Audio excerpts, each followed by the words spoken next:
The video starts off with Umi turning on the camera and looking it over for a moment, before setting it down and moving to sit down on a handful of crates upon the ship's deck. A day in my life. Well, what is there to say, Miss Kanna? You're not gonna enjoy much of what goes on round here. Truth is, Moonrider here is privy to some dirty deeds that should never see the light of day. She watches as the crew shuffle by, muttering and greeting or motioning for each other's jobs to be done aboard the ship. Many of the crew nod their heads in greeting to Umi as they pass, a few laying down coins or trinkets on the box beside her. I don't ask much of me crew, but whenever we make for the seas, we begin a new mound of treasure, our pound of flesh to begin the voyage. Goes to our pile, and tucked away in my quarters till we're done.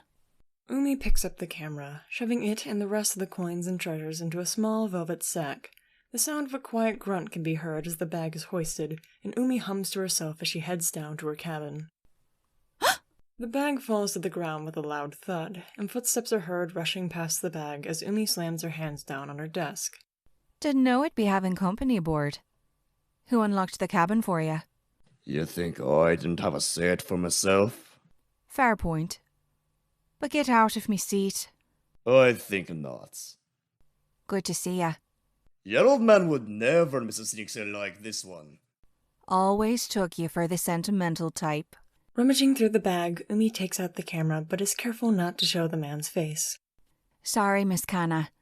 Official business calls. The video cuts off abruptly. Soon enough, it picks back up again with a visage of Umi with her legs raised up onto her desk, humming to herself as she whittles a small wooden trinket.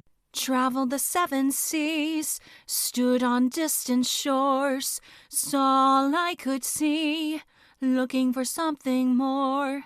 You still remember it. Sail on into the endless dawn. Search the horizon and hope I'll see something more for me. How does the next part go? Beyond the vast horizon do I search and conquer more. A golden hand and area plan, I wonder what's in store. A fair wind at my back and favored tides do take me home. I'll trade my hammock for luxury, and never again do roam.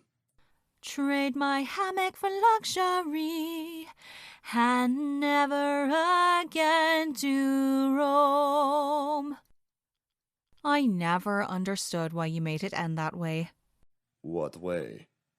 Shanties are for the seas to be calmed, and bless us with fortunate trips. So why did you choose to sing for us to return to land and luxury's lap? She's always been fickle with me, so the way I wrote the song, if she were to be so kind, the greatest honor was her allowing me to see the shores again. One time, I heard you sing a third verse.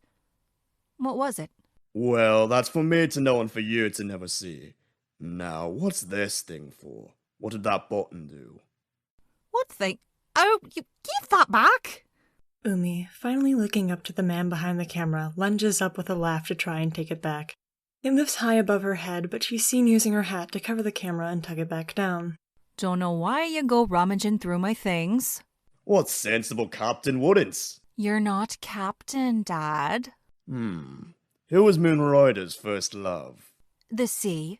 You always come second. Oh, you.